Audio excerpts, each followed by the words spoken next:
अभी मैंने सिर्फ आपको यह बताया है कि जम्मू कश्मीर कैसे बना है और जम्मू कश्मीर रियासत जो थी तो उस पर कितने राजाओं ने शासन किया है। तो मुख्य रूप से जम्मू कश्मीर रियासत पर कितने राजाओं ने शासन किया? 4 लोगों ने। गुलाब सिंह, उसके बाद में रणवीर सिंह, फिर प्रताप सिंह, उसके बाद में कौन आए? राजा हरि सिंह।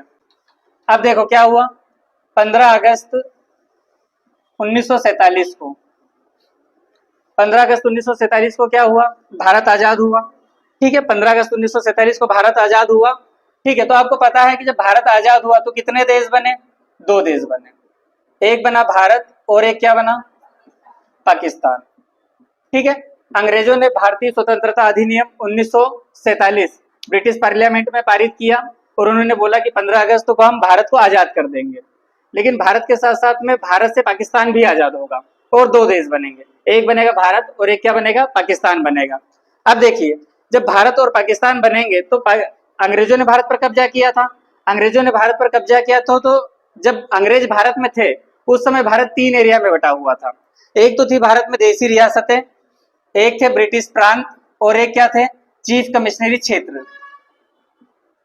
ब्रिटिश प्रांत और एक थे चीफ कमिश्नरी क्षेत्र।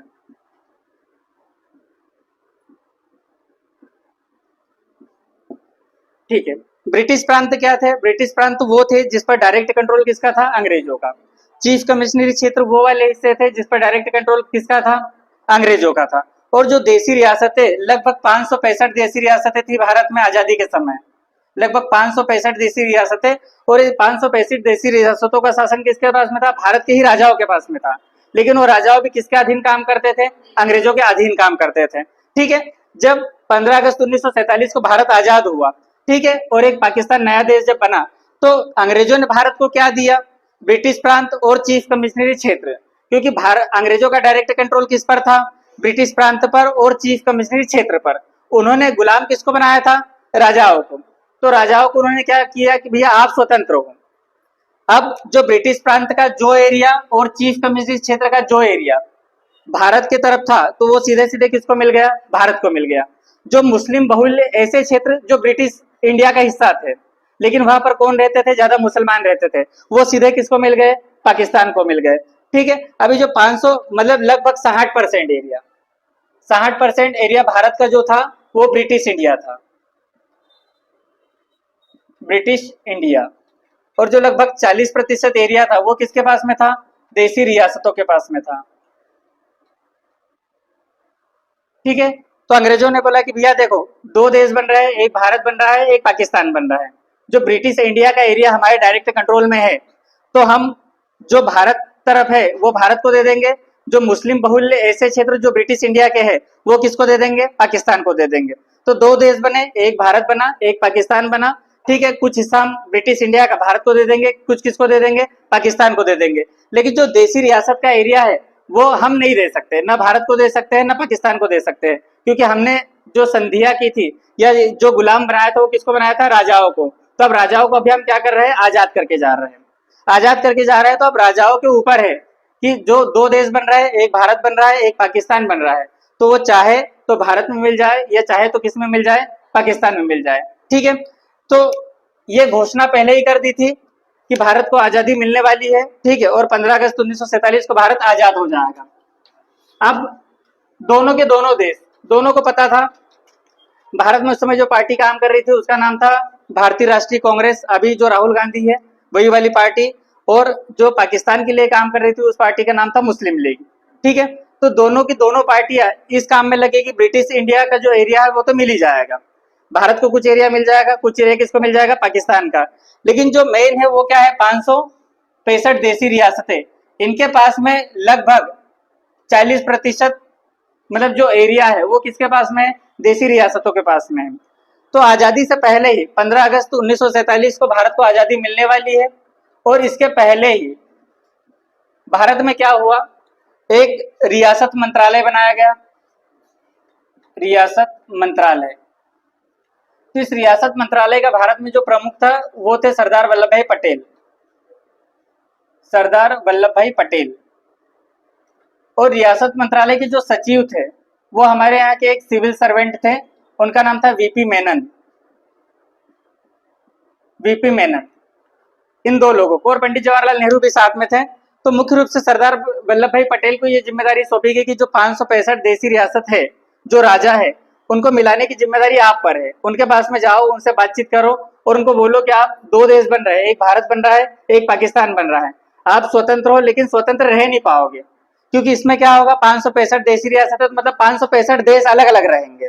565 देश अलग अलग रहेंगे और भारत एक अलग देश रहेगा, पाकिस्तान एक अलग देश रहेगा। ठीक है। तो सरदार वल्लभ भाई पटेल को ये जिम्मेदारी दी गई कि आपको जाना है और उन देसी रियासतों को भारत में मिलाने की कोशिश करना है। ऐसी कोशिश कौन कर रहे थे? मोहम्मद अली जिन्ना भी कर रहे थे। वो कोशिश कर रहे थे कि देसी रियासतें किस में मिल जाए, पाकिस्तान में मिल जाए। अब देखो, 15 अगस्त 1947 को देश आजाद होने वाला है, और उससे पहले ही सारे लोग क्या कर रहे हैं, भारत वाले लोग प्रयास कर रहे हैं कि देसी रियासतें किस में आ जाए, भारत में आ जाए। पाकिस्तान वाले लोग क्या चाह रहे हैं कि देसी रियासतें किस में आ जाए, पाकिस्तान में आ जाए।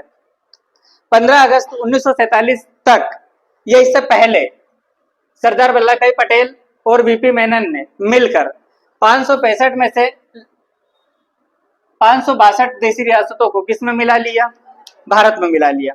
कई कई पर गए तो राजाओं से बातचीत की कि भैया देखो, दो देश बन रहे हैं, भारत बन रहा है, पाकिस्तान बन रहा है। हो सकता है कि कल साम्राज्य विस्तार करने के लिए कोई सा देश आक्रमण कर दे आपके ऊपर, तो आक्रमण करोगे तो फिर हम हेल्प नहीं करेंगे, इसलिए ज्यादा अच्छा है कि आप भारत का हिस्सा बन जाओ। तो कई कई पर तो जो राजा थे वो आसानी से मान गए, कई कई पर उनको डराया धमकाया और जैसे तैसे करके भारत में मिला लिया। कितने को? 562 देशी रियासतों को। अब 3 देशी रियासतें बच गई, 3 देशी रियासतें बच गई जिन्होंने, भारत आजाद हो गया 15 अगस्त 1947 को, उसके बाद में भी वो न तो भारत में मिले, न ही किस में मिले, पाकिस्तान में मिले। तो 3 देशी रियासतें कौन सी थी?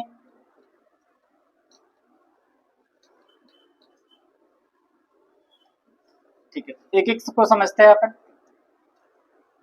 ठीक है, एक देशी रियासत थी जूनागढ़, एक थी कश्मीर, जम्मू और कश्मीर बोल देते हैं उसको, और एक है देशी रियासत हैदराबाद। ठीक है। 15 अगस्त 1947 को देश आजाद हो गया। 15 अगस्त 1947 को देश आजाद हो गया है। 562 जो देशी रियासतें थी वो किस में मिल गई, भारत में मिल गई है। लेकिन ये अभी भी तय नहीं कर पाए, जूनागढ़, कश्मीर और हैदराबाद किस में मिलना है, भारत में मिलना है कि पाकिस्तान में मिलना है। ठीक है। जूनागढ़ जो रियासत है वो थी गुजरात में। जूनागढ़ रियासत कहां पर थी? गुजरात में थी। ठीक है। जूनागढ़ जो रियासत थी, वहां का जो राजा था, वो राजा था मुस्लिम, और उस राजा का नाम था महाबत खान। महाबत खान। जबकि जूनागढ़ रियासत की जो आबादी थी वो हिंदू आबादी थी। लगभग 75% आबादी कौन थी? हिंदू आबादी थी। ठीक है। अब जूनागढ़ का जो राजा है महाबत खान, तो उसने सोचा, इसकी मतलब स्टार्टिंग में ये इच्छा थी कि मैं पाकिस्तान में मिल जाऊं। ठीक है। कैसे? देखो, ये इंडिया का मैप है, यहाँ पर है गुजरात, और यहीं पर जूनागढ़ रियासत थी। ठीक है। तो जो यहाँ का राजा मुस्लिम राजा है चूंकि, तो इसके मन में इच्छा है कि मैं क्यों ना पाकिस्तान में मिल जाऊं।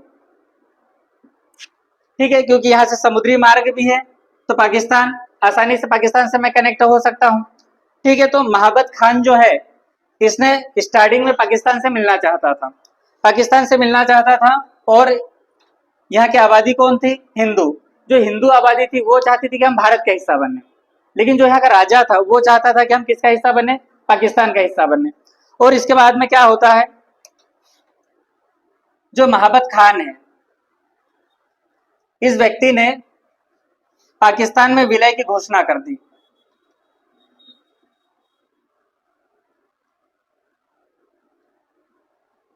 पाकिस्तान में विलय की घोषणा कर दी कि अब जो मेरी देसी रियासत है वो किस में चली जाएगी, पाकिस्तान में चली जाएगी।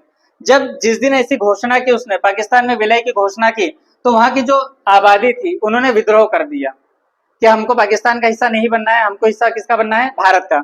जब जनता ने विद्रोह किया तो राजा भारत छोड़कर या जुना जो गढ़ छोड़कर कहां पर भाग गया, पाकिस्तान चला गया।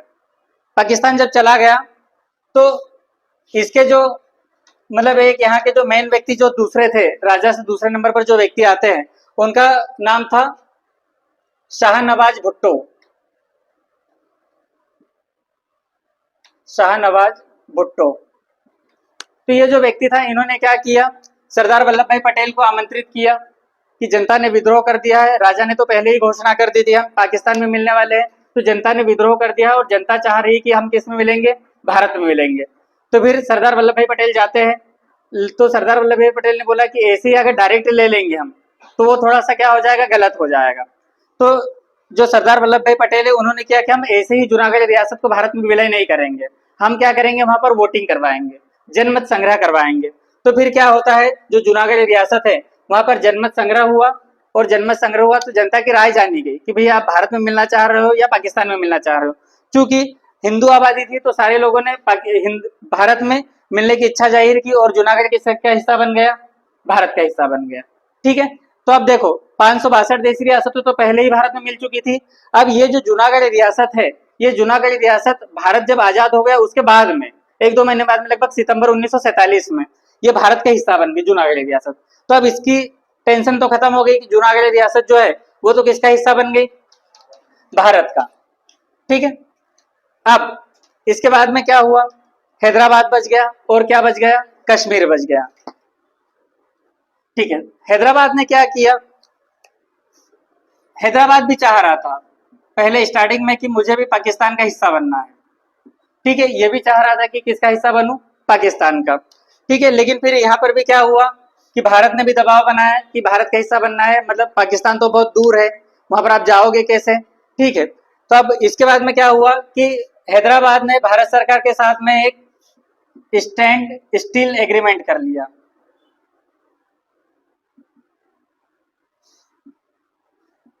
मतलब एक समझौता किया, भारत सरकार के साथ में एक समझौता किया सितंबर 1947 में। और ये समझौता क्या था, भारत सरकार को बोला गया कि भैया 1 साल तक ना हम कुछ करेंगे ना आपको कुछ करना है, मतलब जैसी स्थिति चल रही है वैसे ही चलने देंगे। मतलब न तो हैदराबाद भारत का हिस्सा बनेगा, न ही भारत फोर्स करेगा। ठीक है, पाकिस्तान तो बहुत दूर है, पाकिस्तान तो आएगा नहीं बार बार। ठीक है, तब यहाँ पर भारत सरकार जो थी, पंडित जवाहरलाल नेहरू, सरदार वल्लभ भाई पटेल, वीपी मेनन, जो लोग काम कर रहे थे रियासतों का एकीकरण का, तो इनको भी ऐसा लगा कि ठीक है, यहाँ पर 1 साल का समय जो मिल जाएगा तो उसमें किसको देख लेंगे, कश्मीर को देख लेंगे। ठीक है, कश्मीर को प्रयास करेंगे कि भारत में मिल जाए।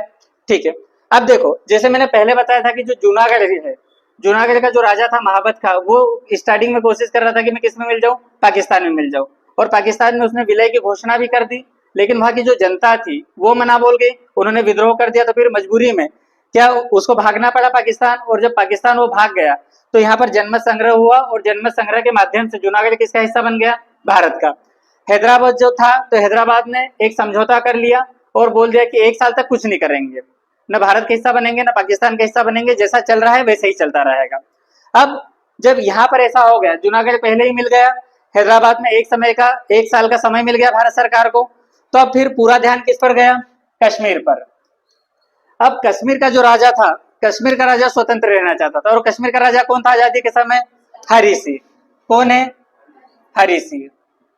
ठीक है, कश्मीर का राजा चाह रहा था कि मैं न तो भारत का हिस्सा बनूंगा न पाकिस्तान का हिस्सा बनूंगा, मैं स्वतंत्र ही रहूंगा, मतलब मेरी रियासत एक अलग रहेगी, उसका मैं अलग ही राजा रहूंगा। ठीक है, अब क्या हुआ, लॉर्ड माउंटबेटन, आपको पता है भारत के अंतिम गवर्नर जनरल कौन थे, लॉर्ड माउंटबेटन थे।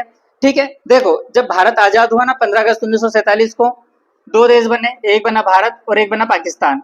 ठीक है, तो जब दो नए देश बने तो अंग्रेजों को ऐसा लग रहा था कि हम जब चले जाएंगे, इंग्लैंड चले जाएंगे भारत और पाकिस्तान को छोड़कर, तो जब 2 नए देश बनेंगे तो 565 देशी रियासतों को लेकर हो सकता है कि इनमें बहुत ज्यादा लड़ाई हो, भारत पाकिस्तान पर हमला कर दे, पाकिस्तान भारत पर हमला कर दे। तो इसलिए क्या हुआ कि दोनों देशों की जो सेनाएं थी, भारत की सेना और पाकिस्तान की सेना, तो इनका जो सबसे बड़ा अधिकारी होता था, कमांडर जो होता था, तो कमांडर यहाँ पर भी एक था ब्रिटिश व्यक्ति, और यहाँ पर पाकिस्तान का जो कमांडर था वो भी कौन था, एक ब्रिटिश व्यक्ति। कि अगर पाकिस्तान भारत पर हमला करना भी चाहेगा तो पहले उस ब्रिटिश कमांडर की परमिशन लेनी पड़ेगी, तब जाकर पाकिस्तान की सेना किस पर हमला कर पाएगी, भारत पर। अगर भारत पाकिस्तान पर हमला करना चाहता है तो पहले परमिशन किसकी लेनी पड़ेगी, ब्रिटिश कमांडर की। ऐसा इसलिए ही किया था अंग्रेजों ने कि अगर ऐसा नहीं करेंगे तो लड़ाइयाँ बहुत ज्यादा होगी, और लड़ाइयाँ बहुत ज्यादा होती भी।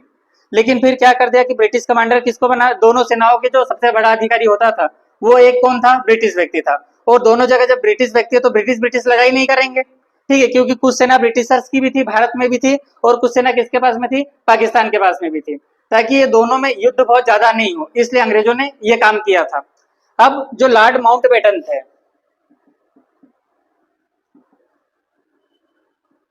इनको पता था कि 15 अगस्त 1947 से पहले अगर कोई सी रियासत डिसीजन नहीं लेती है तो फिर वो मामला फंस जाएगा, ठीक है। तो जून 1947 में, अगस्त 1947 में भारत आजाद होने वाला है, तो 2 महीने पहले ही जो लॉर्ड माउंटबेटन है वो जाते हैं जम्मू कश्मीर, किससे मिलने के लिए, हरी सिंह से मिलने के लिए, और हरी सिंह से मिलते हैं और उनको बोलते हैं कि भैया जल्दी डिसाइड कर लो, 15 अगस्त 1947 से पहले डिसाइड कर लेना कि भारत में मिलना है या पाकिस्तान में मिलना है। तो जो हरी सिंह है वो बोलता है कि मुझे ना तो भारत में मिलना है नहीं पाकिस्तान में मिलना है, मैं स्वतंत्र रहना चाहता हूँ। लॉर्ड माउंटबेटन ने उनको समझाया कि पॉसिबल नहीं है, मतलब आप सोच सकते हो ठीक है, लेकिन पॉसिबल नहीं है, पॉसिबल नहीं है, और उसको यहाँ तक भी समझाया कि आप कुछ भी डिसाइड कर लो, या तो भारत में मिलने का तय कर लो या पाकिस्तान में मिलने का तय कर लो। यहाँ तक बोला कि अगर आप पाकिस्तान में मिलोगे तो भारत को उससे कोई दिक्कत नहीं होगी, आप सीधे पाकिस्तान में मिल जाइए, लेकिन अगर आप भारत में मिलोगे तो पाकिस्तान को दिक्कत भी होगी और हो सकता है कि पाकिस्तान क्या कर दे, हमला भी कर दे आपके ऊपर, ठीक है। लेकिन राजा हरी सिंह जो थे उनको अपनी सेना पर बहुत भरोसा था, तो फिर उन्होंने सोचा कि अभी तो ठीक है कुछ नहीं करते हैं। उसके बाद में ये बात बोलकर चले गए लॉर्ड माउंटबेटन, और दूसरे दिन लॉर्ड माउंटबेटन को कहाँ पर आना था, वापस आना था दिल्ली। तो दूसरे दिन फिर मिलने के लिए जाते हैं, राजा हरी सिंह को और समझाते हैं कि भैया मान जाए अगर वो, तो दूसरे दिन जब सुबह जाते हैं राजा हरी सिंह से मिलने के लिए लॉर्ड माउंटबेटन, जून में जब वो गए थे तो पहले उनको समझाया, फिर दूसरे दिन जब उनको वापस आना था दिल्ली तो फिर समझाया। तो जब समझाने के लिए जाते हैं तो अपॉइंटमेंट लेना पड़ता है राजा से, तो ठीक है, जो भी व्यक्ति जाएगा, जैसे कि अभी आप सीएम से मिलने जाओगे तो अपॉइंटमेंट लेना पड़ेगा, ठीक है, पीएम से मिलने के लिए जाओगे तो अपॉइंटमेंट लेना पड़ेगा। तो जो राजा हरी सिंह थे उनका मतलब एक ऐसा तरीका था कि जब उनको नहीं मिलना रहता था तो बोल देते थे कि राजा जी के पेट में दर्द है हो रहा है या कुछ तबीयत खराब हो गई है तो नहीं मिलना है। तो क्या हुआ कि राजा हरी सिंह उस दिन नहीं मिले, लॉर्ड माउंटबेटन आ गए। अब क्या हो रहा है, पाकिस्तान जो है वो सोच रहा है कि कश्मीर हमारा ही है। और क्यों सोच रहे हैं मोहम्मद अली जिन्ना और पूरा पाकिस्तान, क्योंकि जो जम्मू कश्मीर रियासत है उसकी 80% जनता कौन थी, मुस्लिम जनता थी, उल्टा था। जूनागढ़ जो रियासत है, जूनागढ़ रियासत में 80% जनता कौन थी, हिंदू थी, लेकिन वहां के राजा कौन थे, मुस्लिम थे। जबकि जम्मू कश्मीर रियासत में उल्टा हो गया था, जम्मू कश्मीर रियासत में राजा कौन थे, हिंदू, और वहां की जनसंख्या कैसी थी, मुसलमान थे 80% जनसंख्या, ठीक है। तो जो मोहम्मद अली जिन्ना थे ये जो, तो उसको ऐसा लग रहा था कि जम्मू कश्मीर तो किसका हिस्सा बनना चाहिए, पाकिस्तान का ही हिस्सा बनना चाहिए। लेकिन जो हरी सिंह है वो किसी भी न तो भारत के पक्ष में था नहीं किसके पक्ष में था, पाकिस्तान के पक्ष में था। अब क्या हुआ, ठीक है, भारत आजाद भी हो गया, पाकिस्तान भी आजाद हो गया।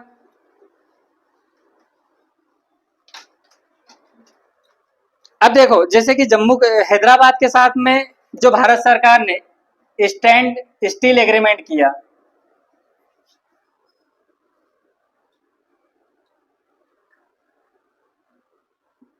स्टैंड स्टील एग्रीमेंट भारत सरकार ने किसके साथ में किया, हैदराबाद के साथ में। और इसमें क्या बात हुई थी, इसमें यह बात हुई थी कि 1 साल तक न तो भारत कुछ करेगा न ही हैदराबाद विलय करने की बात कहेगा।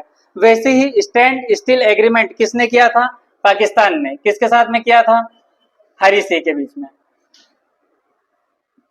कि भैया हम कुछ नहीं करेंगे, जब आपकी मर्जी होगी तब आप या तो भारत में मिलना या पाकिस्तान में मिलना, ठीक है। अब क्या हुआ कि जब लंबे समय तक हरी सिंह न तो भारत का हिस्सा बने न पाकिस्तान का हिस्सा बने, भारत से सरदार वल्लभ भाई पटेल, जवाहरलाल नेहरू, बीपी मेनन ये लगातार कोशिश कर रहे थे कि जम्मू कश्मीर किसका हिस्सा बन जाए, भारत का हिस्सा बन जाए।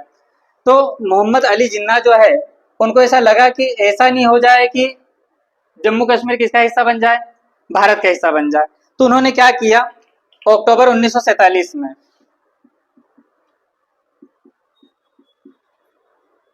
20 अक्टूबर 1947 को, अब यहां से आप घटना समझना क्या हुआ। 20 अक्टूबर 1947 को जो मोहम्मद अली जिन्ना है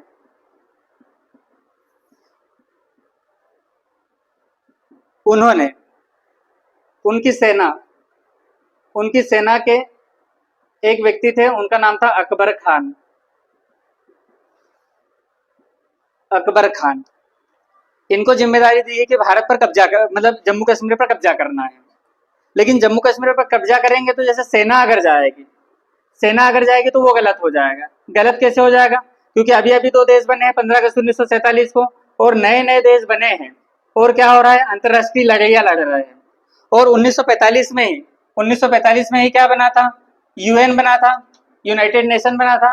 और यूनाइटेड नेशन जो बना था तो उसका मेन उद्देश्य ये था कि देशों में लड़ाइयाँ नहीं हों। ठीक है, तो इन्होंने क्या किया, एक प्रकार से मतलब कि अकबर खान को जिम्मेदारी दी कि सेना का अटैक नहीं करेंगे, मतलब कुछ अलग प्रकार से करना पड़ेगा। तो इन्होंने साजिश की, और साजिश की अकबर खान ने। और पाकिस्तान में ही एक जगह अभी है वजीरिस्तान। वजीरिस्तान, तो यहाँ के जो ट्राइबल मुसलमान थे,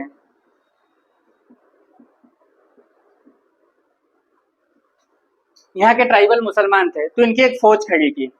अब इसमें कुछ ट्राइबल मुसलमान थे, उसके बाद में जो पाकिस्तान की सेना है उसके भी कुछ लोग इसमें शामिल हो गए। पाकिस्तान की सेना के भी कुछ लोग शामिल हो गए, लेकिन वो अब क्या है कि पाकिस्तान की ड्रेस नहीं पहने हुए, वो सेना की ड्रेस नहीं पहने हुए हैं। ठीक है, और ट्राइबल जो मुसलमान थे उनका नेतृत्व किया अकबर खान ने, और इन्होंने कश्मीर पर आक्रमण करने के लिए लोग बढ़े वजीरिस्तान से।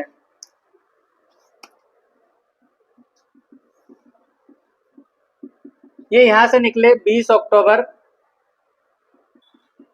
1947 को। कहाँ के लिए निकले ये? श्रीनगर के लिए। श्रीनगर उस समय क्या थी, राजधानी थी। ठीक है, तो इस पर आक्रमण करने के लिए कि अब इस पर क्या करना है, सीधे कब्जा ही कर लेना है। राजा हरी सिंह मिलने नहीं मिल रहे, विलय नहीं कर रहे पाकिस्तान में, नहीं भारत में कर रहे हैं, तो अब आक्रमण करना है। अब जैसे कि देखो अंतरराष्ट्रीय पर तब जब जाएगा ना, जैसे कि कोई बोलेगा तो पाकिस्तान क्या बोलेगा कि हमने युद्ध नहीं किया है, हमारी सेना नहीं है, वो तो कुछ कबायली मुसलमान है, उन लोगों ने कुछ अलग एक ग्रुप है, वो लोग आक्रमण कर रहे हैं, हम लोग आक्रमण नहीं कर रहे हैं। ठीक है, और यहाँ पर एक घटना और घटित हुई थी कि जो हरी सिंह है, तो हरी सिंह के यहाँ पर ही एक पुंछ जगह है, पुंछ, तो यहाँ पर भी एक विद्रोह हुआ था, पुंछ विद्रोह भी हुआ था, मुसलमानों ने किया था। पुंछ विद्रोह 1947 में मुसलमान ने किया था, किसके खिलाफ किया था, राजा हरी सिंह के खिलाफ किया था। ठीक है, राजा हरी सिंह के खिलाफ विद्रोह क्यों किया? क्योंकि राजा हरी सिंह जो है वो एक हिंदू राजा है। 80% जनता कौन थी, मुसलमान थी।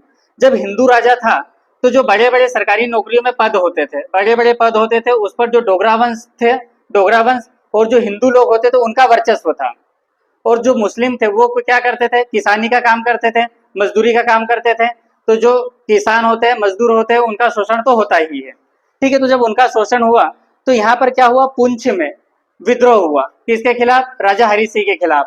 तो अंग्रेज जो पाकिस्तान वाले लोग थे या जो मोहम्मद अली जिन्ना थे, तो उन्होंने इस बात को फैलाया कि यहाँ पर जो पुंछ में मुसलमान लोगों ने राजा हरी सिंह के खिलाफ विद्रोह किया है, तो ये मुसलमान है, तो उनके ही मुसलमान भाई है, कौन लोग, ये लोग जो वजीरिस्तान से निकले हैं अपने मुसलमान भाइयों की हेल्प करने के लिए। जबकि वो पूरी साजिश की इसकी थी, मोहम्मद अली जिन्ना की थी। अब वजीरिस्तान से श्रीनगर के लिए ये जो ट्राइबल सेना है, लगभग 10,000 लोग अलग अलग ट्रकों में भरकर किधर की ओर बढ़ रहे हैं, श्रीनगर की ओर बढ़